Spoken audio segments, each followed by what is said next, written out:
anak orang-orang tahanan di penjara. Semua ternak yang pertama lahir pun dibunuh. Malam itu, raja, para pejabat dan semua orang Mesir terbangun. Di seluruh negeri Mesir terdengar suara ratapan yang kuat karena tidak ada satu rumah pun yang tidak kematian seorang anak laki-laki. Bayangkan kalau sekarang Anda di malam seperti itu, malam yang sungguh mengerikan. Malam yang dipenuhi jerit kematian dan tangis kesedihan di seluruh negeri Mesir. Sebab tidak ada satu rumah pun di Mesir yang tidak mengalami kematian. Tapi sebaliknya, tidak ada satu rumah pun dari keluarga orang Israel yang mengalaminya. Karena apa? Karena Allah memenuhi janjinya. Kalau aku melihat darah, aku akan melewatimu atau meloloskanmu. Lagi dalam kitab suci dikatakan, malam itu juga Raja memanggil Musa dan Harun dan berkata, "Pergilah dari sini, kamu semua, tinggalkanlah negeriku, pergilah memuja Allahmu seperti yang kamu minta." Orang Mesir mendesak orang Israel supaya cepat-cepat meninggalkan negeri itu. Kata mereka, "Kami semua akan mati kalau kamu tidak pergi."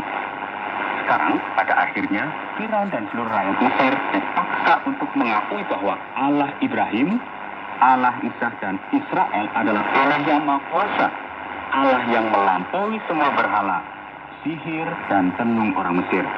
Tidak mungkin ada telur mentah yang tertumbuh batu masih tetap utuh. Begitu pula tidak ada orang yang dapat menentang Allah dan menang. Malam itu juga orang Israel meninggalkan Mesir dan mereka membawa banyak harta benda karena orang-orang Mesir memberikannya kepada mereka. Selanjutnya dikatakan dalam kitab suci, mereka juga sudah melakukan apa yang dikatakan Musa, yaitu meminta perhiasan emas dan perak serta pakaian dari orang Mesir. Tuhan membuat orang Mesir bermurah hati kepada orang Israel, sehingga mereka memberikan segala yang diminta orang Israel. Dengan cara itu orang Israel membawa kekayaan orang Mesir keluar dari negeri itu.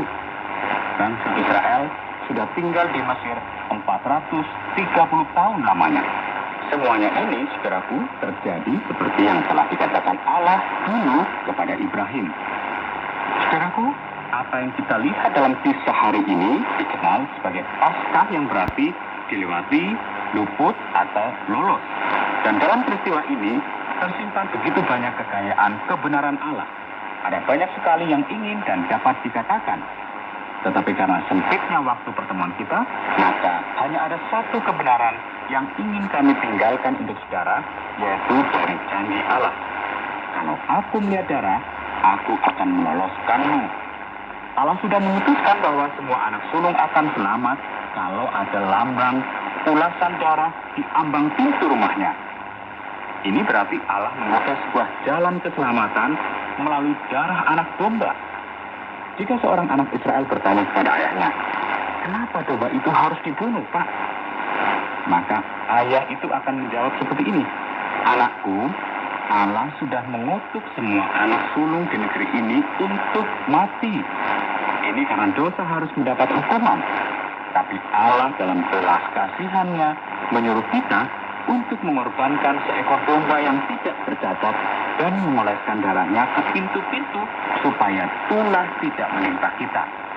Domba itu harus mati sebab upah dosa adalah maut.